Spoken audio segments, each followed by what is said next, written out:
Let's get some commentary here. Lee, your thoughts. Lee Carter. Well, I think it's pretty unbelievable that all this happened. I think it's a big problem for Republicans who have promised to be the party of law and order, and yet the Republican Party seems to be the party of chaos. You look at what's happening with Donald Trump, you look at what's happening here, it's hard to know where stability lies. And I just think in this moment, this could have been a real moment for Republicans to be taking a victory lap. I think Republicans could have been doing a lot of other things besides having this fight. It just makes the party look weak when you can have 8 people basically overturn. And I think the irony of all of this, that Matt Gaetz says that part of this is because, McCarthy made deals with Democrats in order to settle, keep the government open. Well, these 8 just made a deal with every one of the Democrats in order to get McCarthy out. I just think it's not a good look. Yeah, well, part of the issue, Adam, is that this group of Republican conservatives want a heavier hand against the Democrats.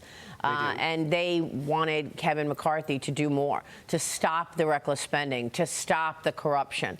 I don't know what more he could have done. I mean, he started all those committees. By all accounts, many people think he did a very good job. I think he did do a good job. In fact, I would argue that what he did was actually quite presidential in terms of actually figuring out, and I say presidential because he showed leadership, figuring out a way to actually cross the aisle and get a deal done, get a spending deal done that Republicans and Democrats could support. There used to be a time in our history not so long ago when people would cross the aisle. Ronald Reagan famously did it. I hate to give Bill Clinton credit, but he was good at crossing the aisle. Well, he with Newt Gingrich came up with the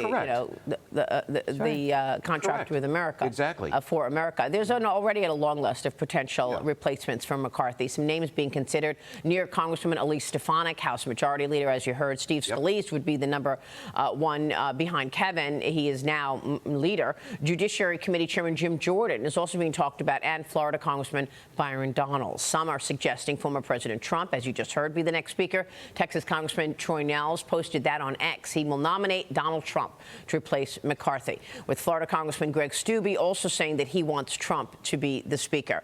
Joe Concha, your thoughts?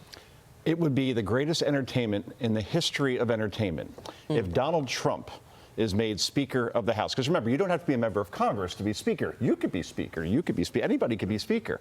Now, picture the State of the Union address and picture the faces that Donald Trump would make behind Joe Biden during that State of the Union. For that alone, I am rooting for this.